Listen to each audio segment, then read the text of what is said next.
promised you I will be here with Pastor Nehemiah Jefferson because Pastor Jefferson is a thought leader that you haven't heard of yet, maybe, but you're going to in our area here in West Central Florida. If you would, sir, good morning. Thank you for allowing me to come in to your new digs. They're beautiful, by the way. To God be the glory. And they're a little bit bigger than the last time we did this. Yes, yes. To God be the glory, for sure. And I appreciate you agreeing to meet with me this morning. Yes, sir. Explain to the folks who you are, how you got to this place. Okay. What you do, and because we play America's Tax Attorney spot on the program every morning, you guys hear that, and this is the voice behind that. It's not my voice. You can't hear me all the time. So, explain to people how you got to this place. Okay. A little bit about your history. Okay. And then we'll get on with picking apart like a fly what's going on the planet. All right. Not sure where to start first, but I'm Nehemiah Jefferson. I am America's tax attorney. So I'm a tax attorney. I spend a great deal of my time working with professionals or individuals and small businesses who need assistance as it relates to the IRS, a state, or some other taxing jurisdiction. So I spend a lot of my time doing that. But then I'm also a pastor of Triumph Christian Church here in Tampa, Florida. So you might imagine between those two things, that is enough to keep me busy. There's also some other things that I'm involved in, but those are two of my primary things that I'm involved in. What I like to do for fun, we probably, those of you who may follow me, or if you follow me on social media, you'll see that I'm involved in wrestling, professional wrestling. And so that's something that I like to do for fun, and why not? Which is the absolute best reason to do something is, well, why not? And why? And that's a bad idea. How? That's actually fantastic. I appreciate that. I appreciate that that you are working in our community, helping folks through the maze and the dangerous labyrinth that the IRS can be. Sure. Because they just hired 87. They have potential to hire 87,000 new agents. What's that mean for people? Because that's almost as many people who live in Brandon. Yeah. So a couple of things. For years, I will say for years though, the IRS has been underfunded.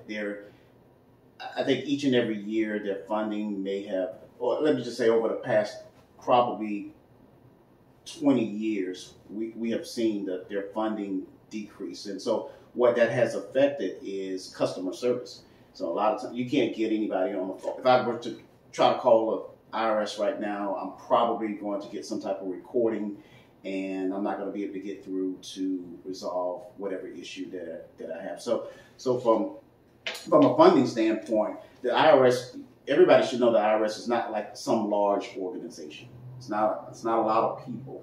They function, sure, on technology, but they also function based upon their manpower as well. So they don't have a lot of people dealing with different things. But as it relates to this hiring of these 87,000 agents, that relates to enforcement. So you're asking me, what does that actually mean? They're going to look to close what is called a tax gap.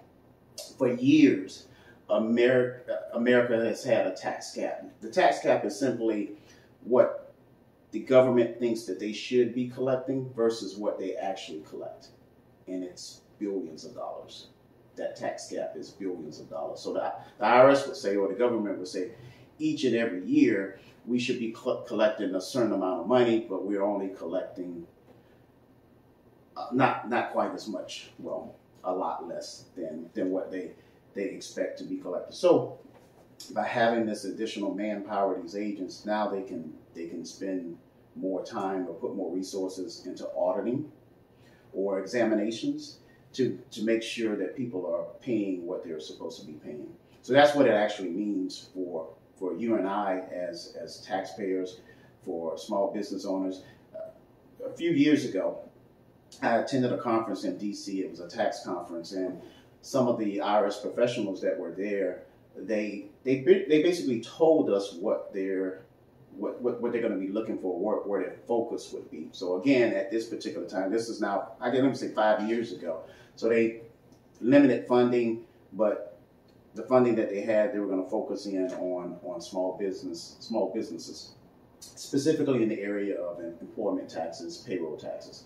So I'm not sure what their initiative would be with these new IRS agents, but certainly I'm fairly confident that it's going to, the bullseye is going to zero in on small business owners and those higher earning professionals. Okay, well, that would not be me, so. Yeah, well. That is a viewpoint. This is why we do this, because that's a viewpoint that I had not heard. And that is not, that's not the ascendant viewpoint at this point. Sure. There's lots going on. Yep. There's so much going on that it's almost impossible to know what's going on. Right. From where you're sitting, what do you think is the most important thing that we need to consider as we're looking at the world globally? Well, I would like to think that we're getting back to some sense of normalcy as a whole. I think people have adopted the mindset that the worst is behind us as it relates to the pandemic, or the 2 years dealing with the COVID protocol, COVID restrictions, and so what I think I'm seeing now is a little bit, and again, I'm speaking from a professional, but I'm also speaking from a pastoral standpoint as well. I see people, they have new hope, they have new optimism, and I see a lot of positivity right now. We're still as a country, and then globally, we're still so divided. We still have individuals or people in power drawing lines in the sand and not willing to come close to the line and give and take. But just overall, from what I'm seeing, I see a lot of optimism. I see a lot of hope from, at least in my the circle that I that's encouraging. That's encouraging, because there's lots going on globally, and it's easy in what we do every day it is the negative that draws the attention. Obviously, it is the positive that draws the attention. It's not the story of the little boys in the World Series, where this kid hit another kid with a pitch, and then the kid who got hit had to go comfort the pitcher. Sure. And if you haven't seen that, you need to see that. It is absolutely the most touching thing. And it should win an ESPY. Right, yeah. It should win an ESPY. So we don't get to see that kind of stuff very often. It's good to hear that you do see optimism. Yeah. On a national level, because, it's been a little silly.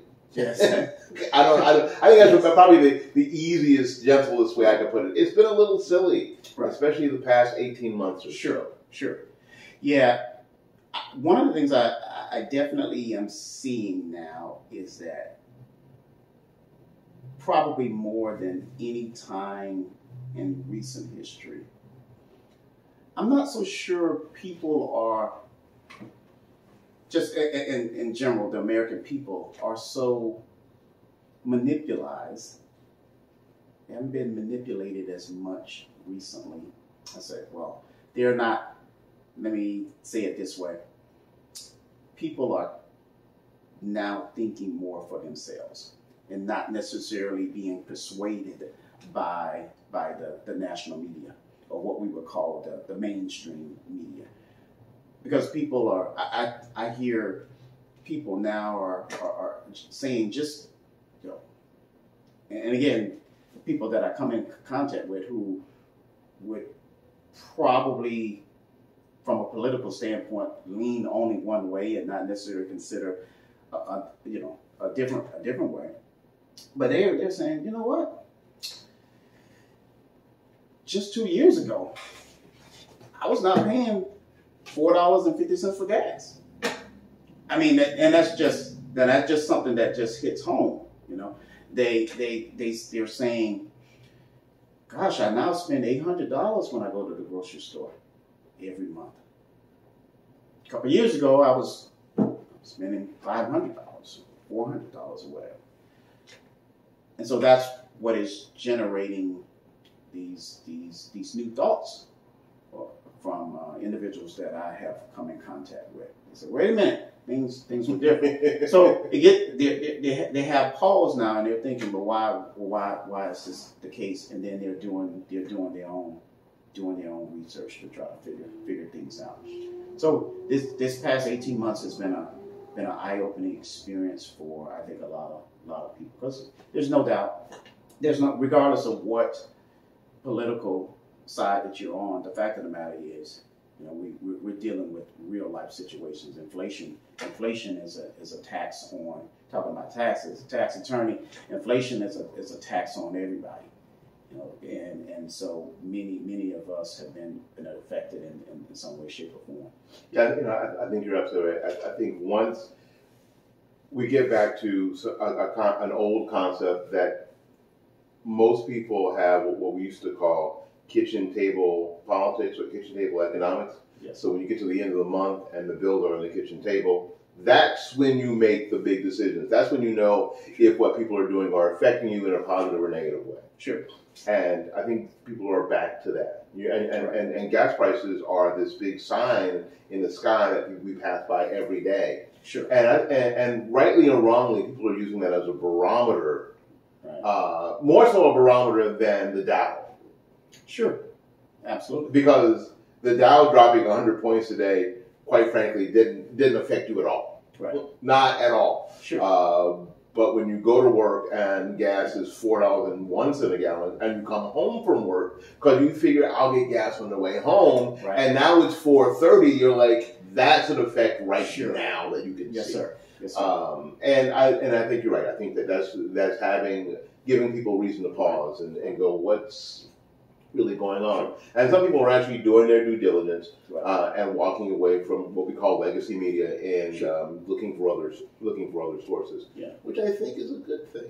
Right. I think it's probably the best thing, because we can't, and we talk about this all the time on the program, we can't have a republic with individuals right. who aren't going to be a part of preserving that republic, sure. in whatever way they can. Right. We can't have a republic. Otherwise, we have what we are getting now, frankly. A lot of people don't.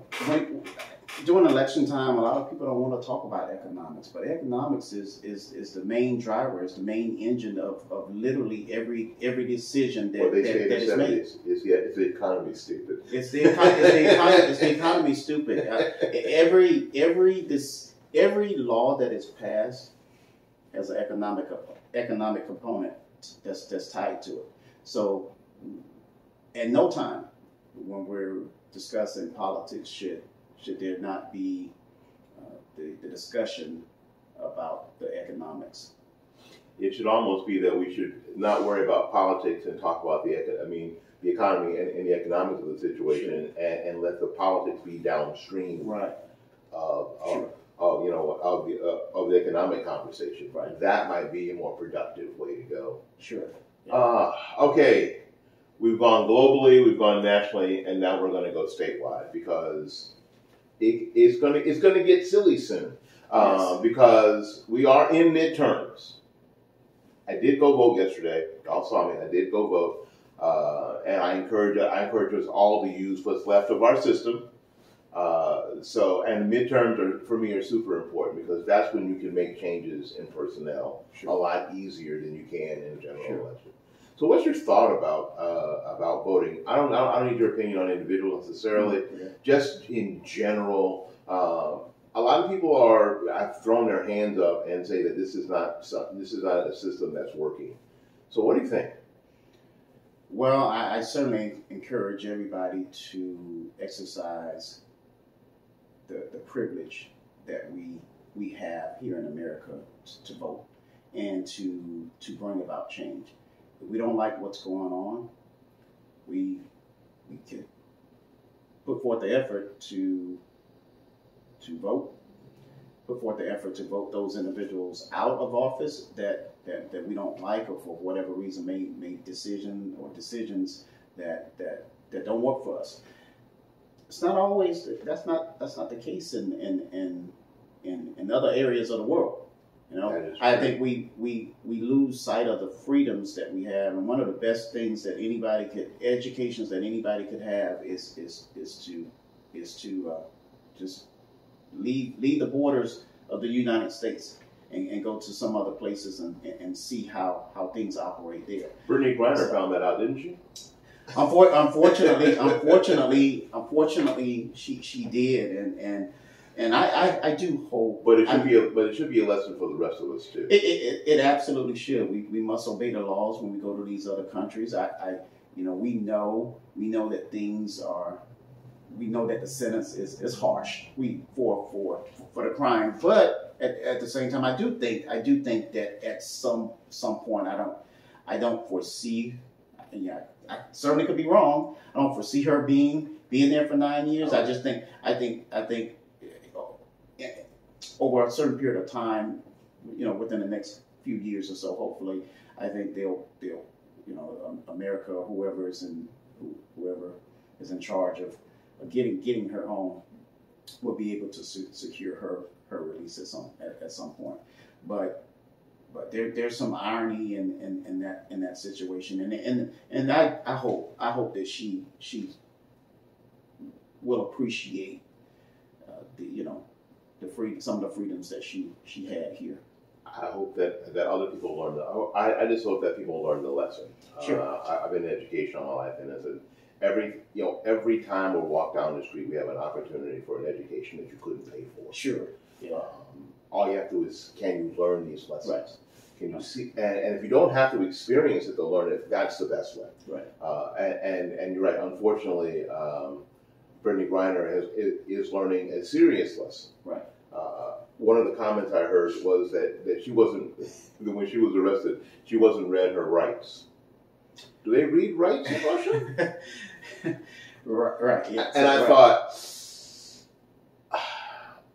I'll be honest, I laughed. I laughed when I saw that as well. But then I went, she doesn't know. Right. People don't know. No. And so voting gives us an opportunity to participate in the process.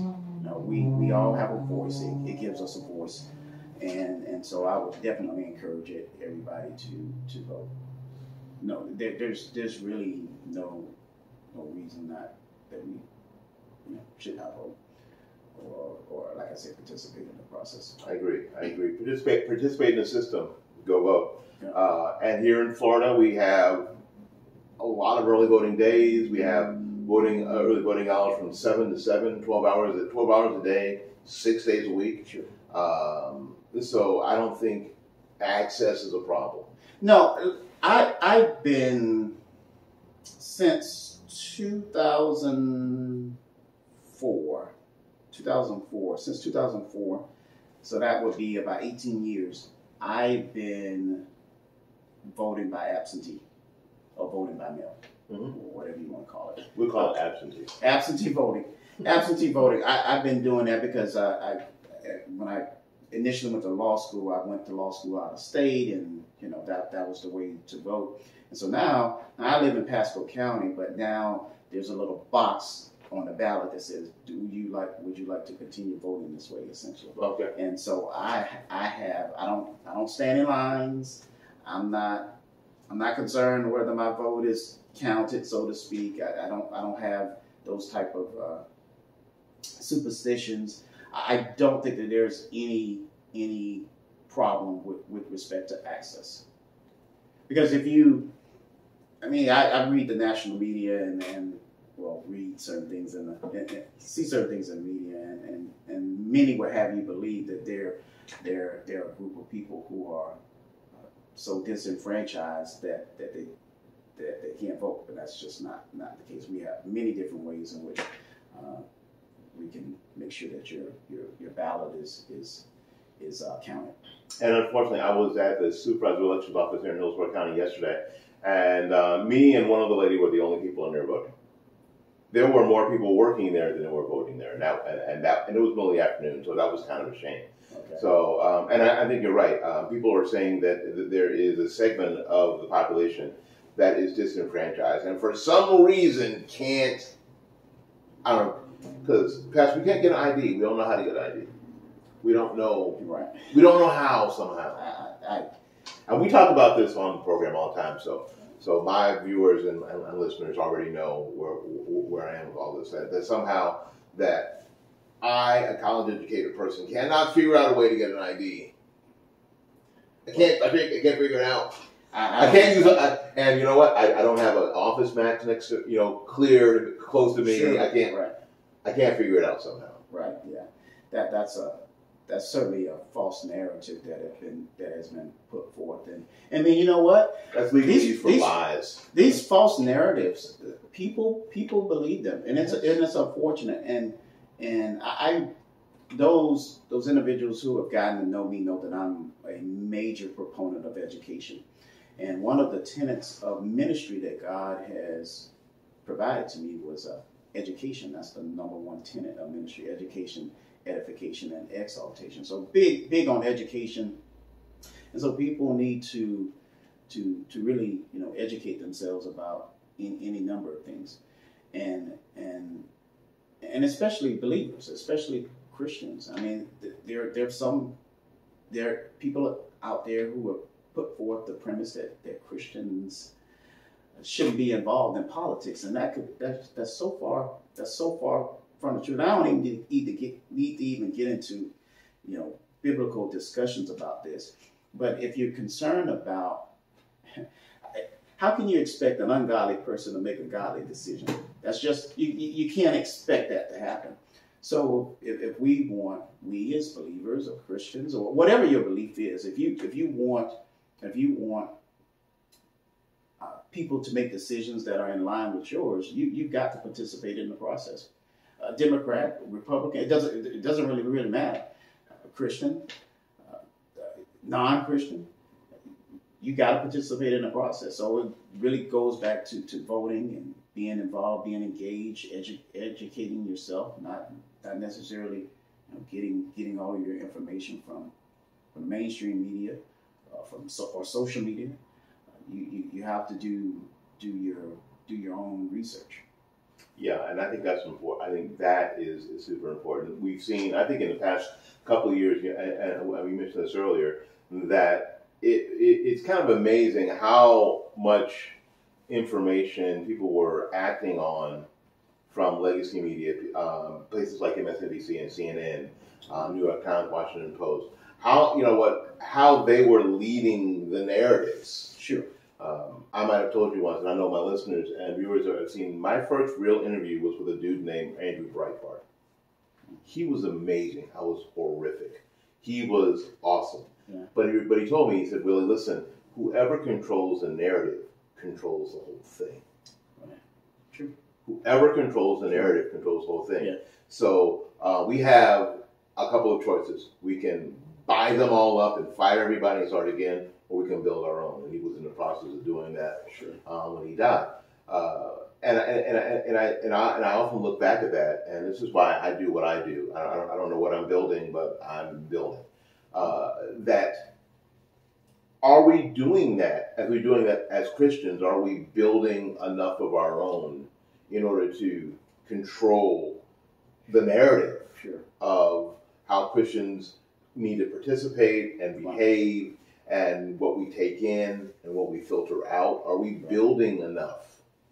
No, I mean, I definitely think we can do. There's improvement to be made in that area, without a doubt.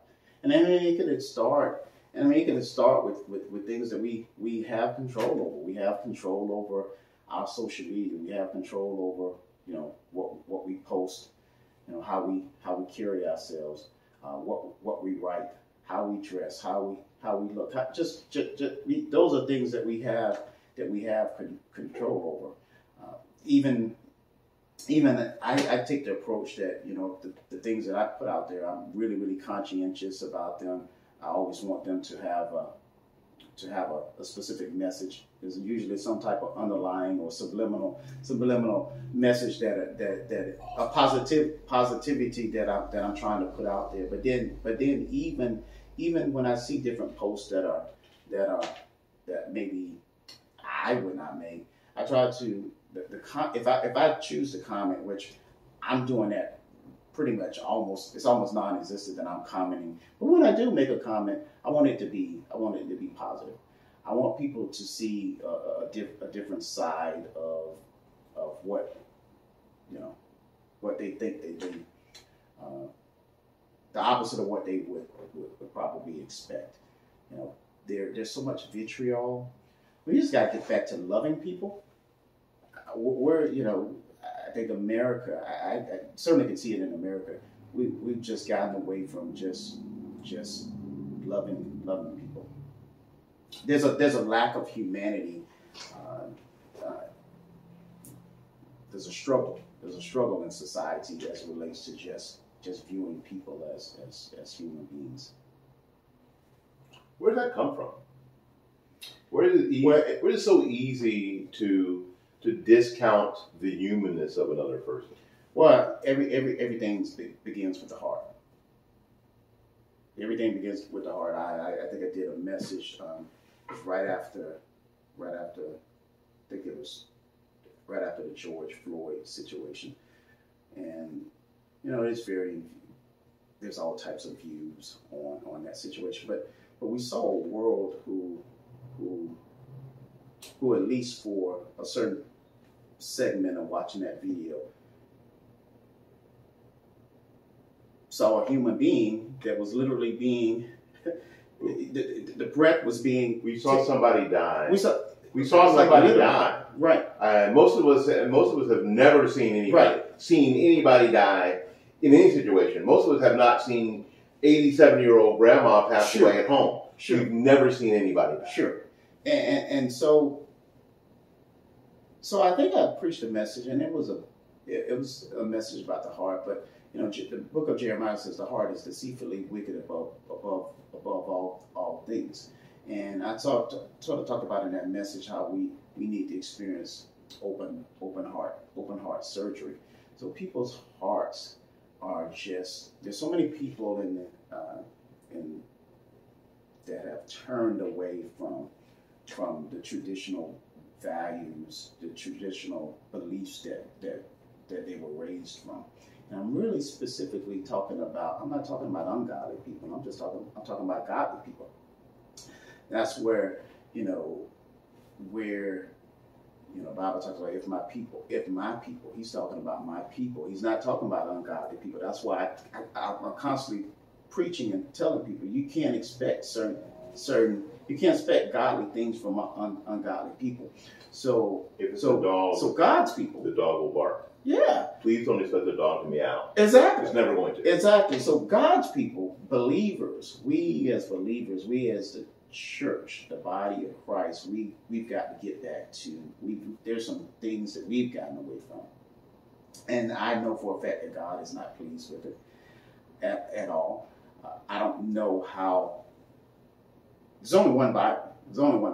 And there's various versions of the Bible, but if you take the King James Version or maybe the New King James Version, or pick any, but there's some, what I would call, there's some things that are part of the Bible that I don't see how they can somehow, even with society trying to change the definition of certain things, I don't see how the church, many churches could go along, church organizations. Forget about the world. I could care less of, the Supreme Court or whoever, or state. They can do whatever they want to do.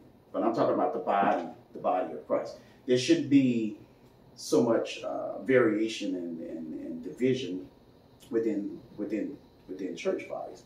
So we as a church, we as believers have got to get back to what the Bible say, and then once that happens, I believe everything else will kind of fall in line with people. So we as believers, we have to demonstrate the love that we would expect, that we would want from society as a whole. So people's hearts are messed up. That's just that, you know. Evil exists. I will tell you, evil is it exists. It's probably more prevalent than any time before. I had actually predicted that I felt like I predicted 2 years ago that we were going to see the most wicked within these 4 years here. The next 2 years, past couple of years, and the next 2 years, more wickedness and ungodliness than we've ever seen ever before. Things have gotten so twisted to the point that we are at a time where people call things right, wrong, things wrong, right. That's kind of where we are right now. But I am optimistic, and I think people are hopeful that. Well, if you have God, you always have hope. Anyway, so I think people are encouraged, and then I also see, I also see where people are standing on their beliefs now. We have a few people who are willing to stand on their beliefs and not move away from them. Yeah, to get back to that, you mentioned George Floyd, and after watching that, my thought was, first of all, I wanted to know I wanted to know who George Floyd was. Right.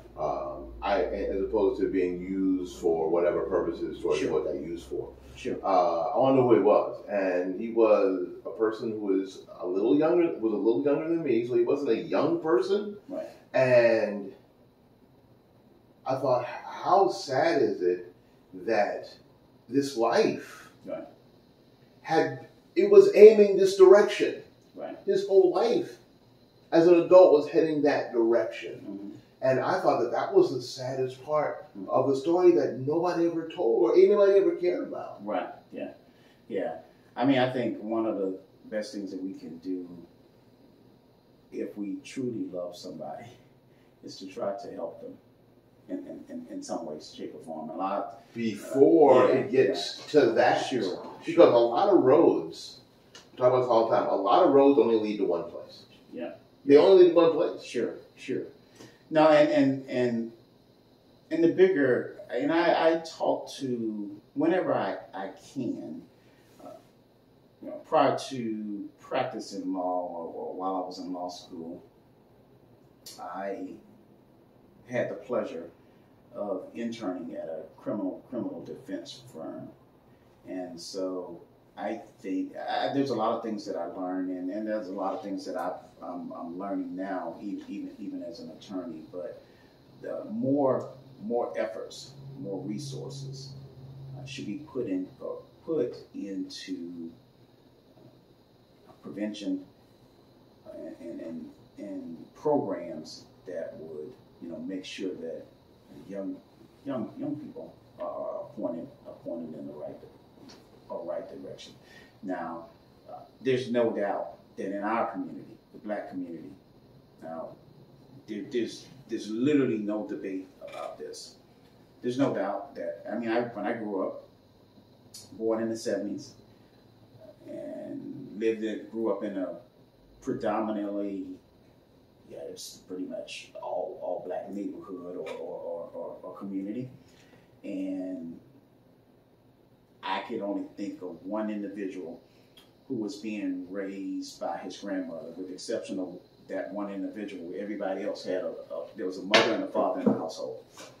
There was a mother and father in the household, like literally an entire community. Let's just say if it's 100 houses, I can only think of one individual that didn't, and I couldn't remember, but literally everybody that you knew had mom and dad. had mom and dad. Now 40 plus years later, that dynamic has changed, where we have the out of wedlock birth rate is gone through the roof. 70%. And society, that's okay. Well, no, it's not okay. Now we don't, our Lord and Savior Jesus Christ is the most graceful. You'll never experience the love that you're going to get from our Lord and Savior Jesus Christ, God. But at the same time, it just, we kind of talk about economics. Whenever you do things that are out of order, you're going to create some hardship for yourself. And so when you're 18, 19 to 20, and I can imagine being that age and being a mother or a father, but you create some additional challenges for yourself. Yes. when you're not educated, when you're not educated and you have and you're responsible for someone, another human being that can't take care of him or herself. I mean, that's going to create some challenges for you. So there's no doubt that has affected the economics of our community, has affected the overall mindset of the community, and it's contributed to other challenges that we have in our community. So I do see where certain individuals in my generation, and I'm not sure which one it is, the X, Y, whatever it is, but so my generation now we are first generation college graduates, and now we're going on to get master's degrees and law degrees and doctoral degrees, and we're married, we're children. So I do think that there's a certain segment of our community that is heading in what I would call the more traditional direction in which that I was raised, and then so we can impart those same values that we learned from our aunts and our uncles and grandparents down to our children. But I guess our society, our community is no different than other communities. I think in any other community you can probably find individuals that are heading in the right direction. But I mention our community because there's no doubt that what happens on a global scale, what happens on a state level, what happens on a local level, will affect our community disproportionately more than any other community, because there are certain things that are not in place, that the quote-unquote infrastructure is not in place, because we've got, in my opinion, it's because we've gotten away from those values that we learn. But I do understand that like if you're young and you have a child, you may have not learned some of the things that I learned. So I get that, and that's where Boys and Girls Club, church communities, church organizations, or nonprofit organizations. When I grew up, the community centers. Because my parents, they just worked. I never saw them not work.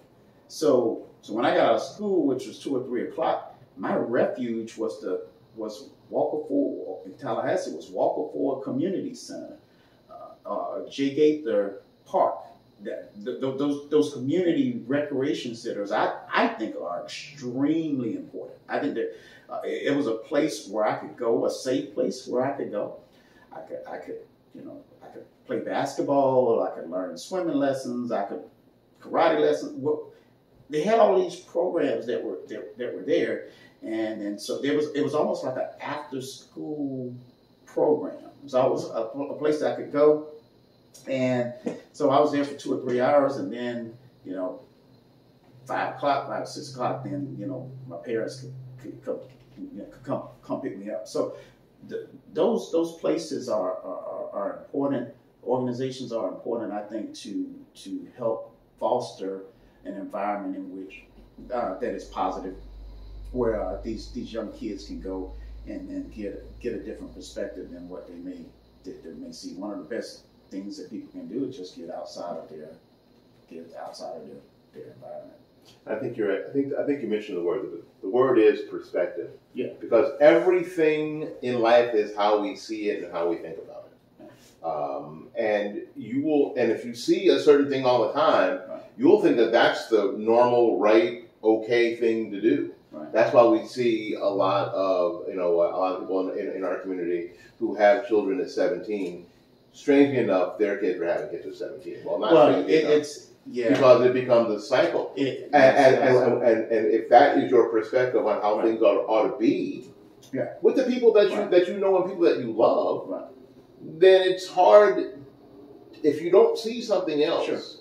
If something doesn't intervene, it seems like it'd be very, very difficult to break that cycle. Sure. And you're right. And you mentioned it. It also becomes an economic cycle too. Yeah, absolutely. Because we just, I think all the time, in our community, we don't have the safety, the economic safety net other communities have. So when things go bad, when the world is having a recession, Black communities having a depression. Sure. And let me say this to those to your viewers. There's nothing really the government can do. If the government does something for you, understand that somebody does something for you, it's probably never going to be enough. It's probably never going to be enough but if you work for it, you know exactly what you need and what you want. And that's why I raise an eyebrow. And nobody, again, likes to. There's some people like to sugarcoat things, and I don't. I mean, because I understand. I have a strong understanding of economics, and it's just a basic understanding of economics. But I understand it, and so when there's an attempt to legislate how much a small business owner should pay, a minimum amount to an individual, I raise an eyebrow about that. Now, nobody begrudges anybody making as much money. I'm a capitalist. You should make as much money. If somebody wants to pay you $80 million a year, that is great. If you're not going to go to jail over it, go ahead and do it. Yeah, that's great. No, everybody wants to make more money. But what happens is, and again, I just feel like it's necessary to share this. What happens is, if you tell a small business owner that he or she has to pay $15 per hour, like, the small business owner doesn't necessarily, again, take issue with paying what an individual should be paid or is worth or desires to be paid. But what happens is that small business has to now account for those additional costs.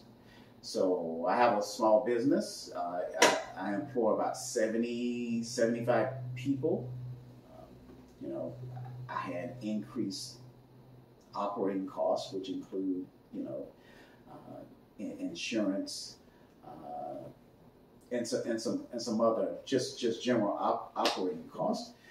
So those costs somehow have to be passed on or recuperated somehow. So if you set a floor for the entry level people, then what are you going to do with those individuals that with higher skill? Now, those wages have to increase as well. So what business owners do is they simply pass those costs on to the consumer or the person that is ultimately buying the product or buying the service.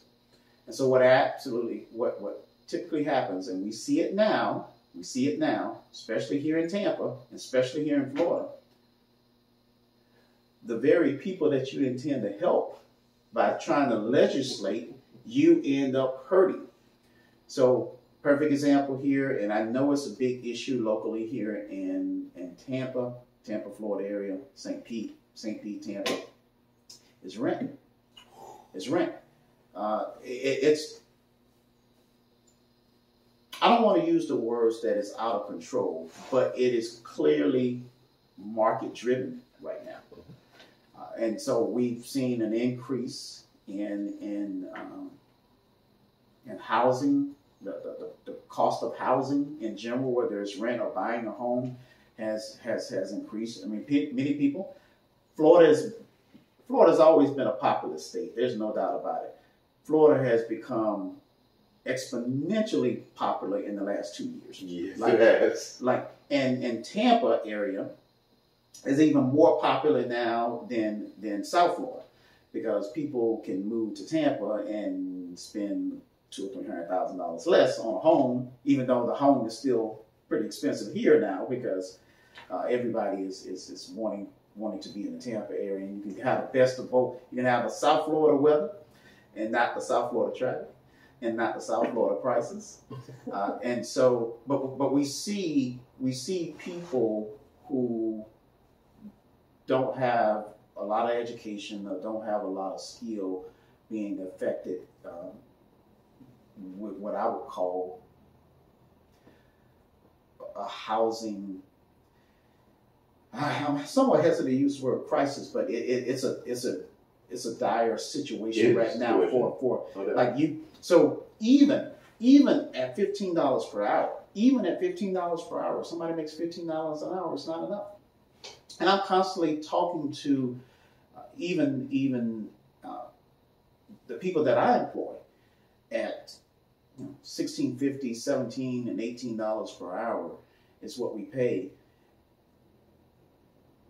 I'm constantly talking to them about, you need to have a why. You need to be thinking beyond where you are right now. You need to constantly be educating yourself and trying to develop more skill, because that's not enough. When you just do the math, if you got $1,600 a month in rent, that's one paycheck out of the month. And remember those gas prices that we talked about? Yeah, and the food, and you still need insurance and all, and that's just one person. I didn't mention if you had a family to take care of, and daycare and other costs associated with that. So it's not enough. It's not enough. So your viewers or people just need to educate themselves when they see certain things being put forth, because the reality and the economics of the situation is definitely going to come into play, for sure. Definitely. Yeah. And you wonder how our parents did it, making what they made. And a lot of it has to do with the Fed and the devaluation of the dollar, and that's another really long, complicated, in the weeds conversation that we're not going to have right now. Yeah. But you're right. You can, just because, the corner grocery store has to pay everybody $15 an hour. It's obvious that they used to have 4 people working there, and now they only have 2 people working there. So those 2 people are now making $0 an hour. Sure. So that idea that you were going to help people, right? We have to be conscious of how government tends to overstep, and actually hurt the same people they purport to be helping. And then you have to hold them accountable for such. Right. Yeah. Yeah. And I again raise an eyebrow with individuals. I mean, there are people that put forth the premise that trickle-down economics don't work, and I totally push back on that. That's not the case at all. The fact of the matter is, we employ individuals, and they have a place to go to work. They now have a place to earn a certain amount of money, which can be used to go get an apartment, go buy a house, go buy a car, put gas in it, go buy food. Those individuals, when they go buy a car, somebody is selling them the car, somebody is cleaning up that car, somebody is performing maintenance on their car. So that's what you call trickle-down economics. So from your initial investment, somebody who's cleaning the car they bought is now benefiting because you decided to open a business. Oh, absolutely. And risk whatever capital that you had. Exactly. That person that you will probably never meet, sure, never even see on the street is benefiting. So tell me how that doesn't work. Trickle-down economics absolutely does work. I think what they mean is that somehow there are people, especially in large businesses, the Jeff Bezos and the Elon Musks and the Bill Gates, who are making billions of dollars. And I think it's more a class envy, class war conversation than anything else. Well, these CEOs are making blah, blah, blah. Yeah, I know. And these founders of these corporations are making this because all of their life is invested in this thing. So sure. No, the person who is a receptionist in the Bogota office is not ever going to make as much as the CEO. Sure. There's reality. There's reality to this. Let me say this.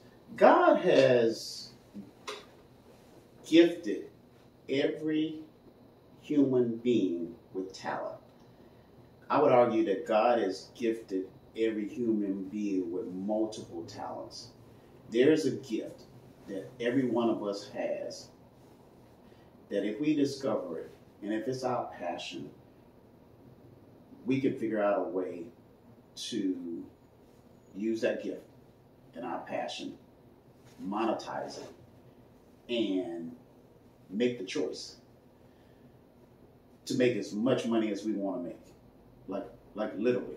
And I would imagine that nobody, not one of those individuals that founded those companies had in their mind that they're just, I'm going to start this company and I'm going to be a billionaire. Be the richest person in the world. I don't think that was the goal. So when Bezos was selling books out of his garage, didn't probably think he's going to be the richest person in the world.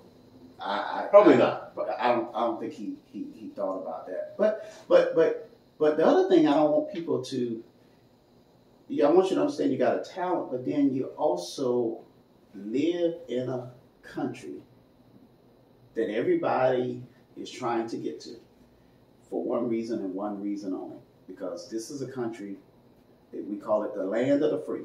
You can literally be whatever you want to be and be happy. Literally, you can be whatever you want to be. And I would argue also that, for the younger generation, when the internet came online in the mid-90s, so I went to college, I didn't have a computer, there were no computers. I did have cell phones were just kind of coming out. I had a cell phone in my car, and it's crazy expensive to do that, but I just had to have it. But anyway, that's how trickle down worked. Because at the time I was working for Radio Shack, and you would have bought one, and I would have benefited from it. Yes. And I think I got it actually from Radio Shack, as a matter of fact. And so, but the internet changed everything. Like there's so much information out there. Like literally, you can become what you want to become.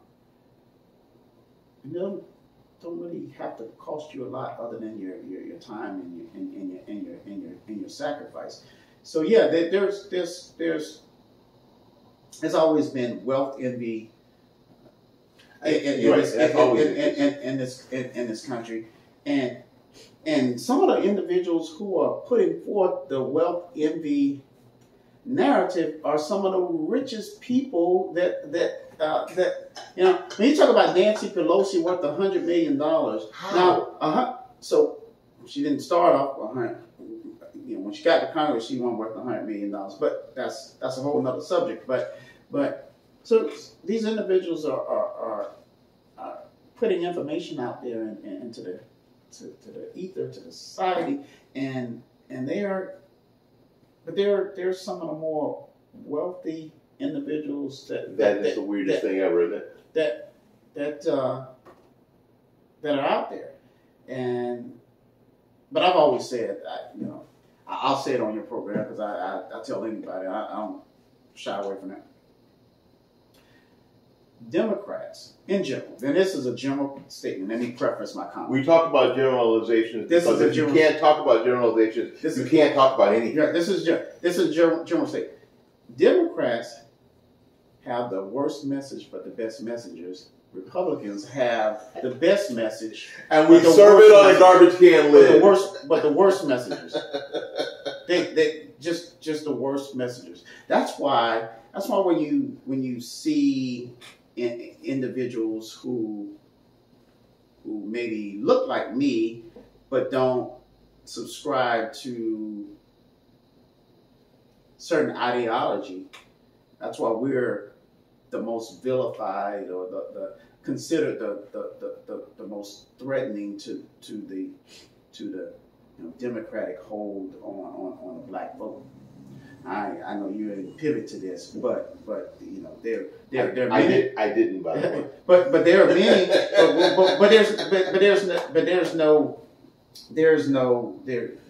I mean, it's not a secret that the predominant blacks predominantly vote Democrat.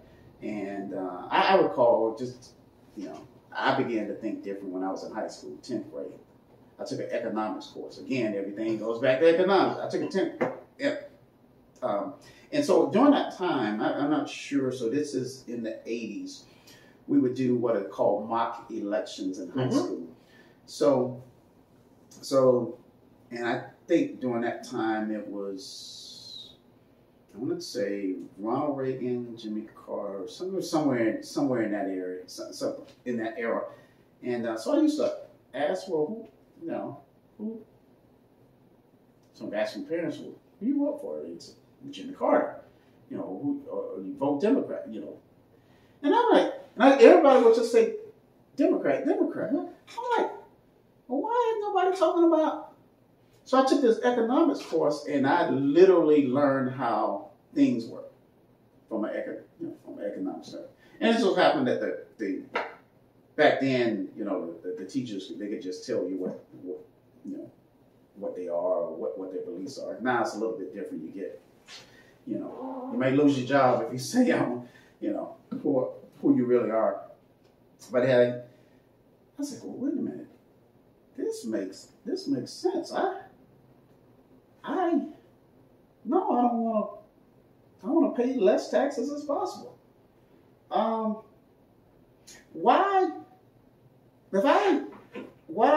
If I live in a certain community and I pay taxes in that community, and if the school is not the best in my community, why can't I send my child to the school where it's a better school and it's a better environment for my child?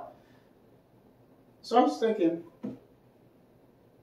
well, this group of people advocate this, and these group of people advocate this. I identify more with. So we're in the age of identification now. Yes. Since I identify more with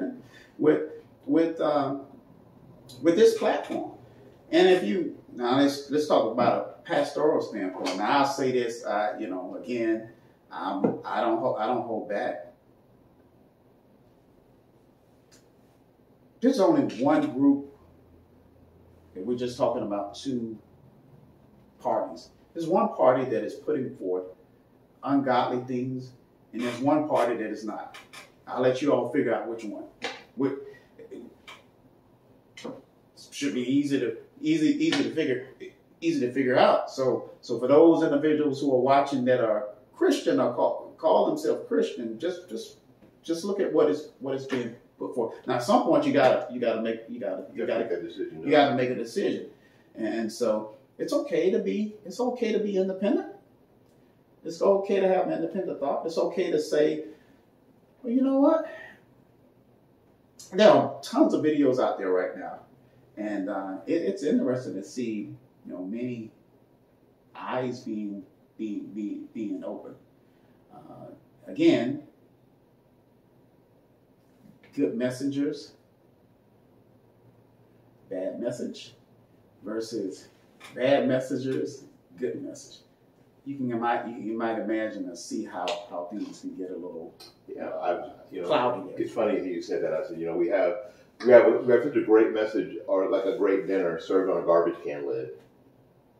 Oftentimes, it's like this great meal served on a garbage can lid, and they've got Cheez-It snacks served on the best china. Yeah. So, and that's something that messaging And the messengers have been a problem for an awfully long time. Sure. It makes it difficult for people who look like me, who have the message that you guys want to do to I'm not saying survive in the community, but not be looked at in such a negative. Sure. And I do all the time. I just care about the people I live around. Sure. And my relatives and my family and my neighbors. Sure. I care about that more than anything. Sure. And I see that these years they've been kind of lied to and hoodwinked. Right. And you can look, and all you have to do is be willing to look at where we live and how we live to see it. It's right here. Sure. Absolutely. And they're telling the same lies. Right. And you're the pastor, and I'm not. And no, I don't want to be a pastor because I don't want the thing that you have on you. Sure. No, thank you, no. Because I understand by watching you, I know what that entails. Yeah. No, that's the idea. But the idea is that all you have to do is look and be willing to see. Sure. And we talk about all these issues on the program all the time. All right, listen. I need you to finish up. I need you to tell people the most important thing that's on your heart this morning. God loves you. I just want to tell those who will watch it, God loves you. And as long as you have a relationship with God, as long as you have a relationship with your Lord and Savior Jesus Christ, you always have hope. Regardless of what is going on in society, what's going on in your family, what's going on statewide, national-wide, you always have hope. And don't ever lose sight of the fact that Jesus said when he was teaching that we're going to experience trials and tribulations. And I've discovered that most people are always between their vision, their desire, their goal that God has given to them, and then their victory, their accomplishment, having arrived there. But guess what is between vision and victory? Vicissitudes, trials and tribulations. That's what's between. So if we're able to navigate those vicissitudes of life, those trials and tribulations, and we'll ultimately, I believe, get to our victory. But I don't want anybody to lose sight of the fact that God loves you, regardless of what you are, who you are, where you are right now. God loves you, and our God, never experienced the type of love that you will experience from Big G, capital G. Our Lord Jesus Christ. You'll never experience that type of love. So regardless of where you are, we always close service saying that no matter how far you travel in the wrong direction, you can turn around. And then guess what? When you turn around, God is going to have his arms open. So I would encourage people I would like to say, people to be encouraged. Just be encouraged, regardless of what is going on. Be encouraged and hold on to the hope that we have in our God. Thank you ever so much. Well, Pastor, thank you ever so much for your time. We appreciate you. Thank you. Listen, just like always, y'all go out there and learn something, love somebody, and for goodness sakes, y'all take care of yourself. We'll see you when we see you. Peace.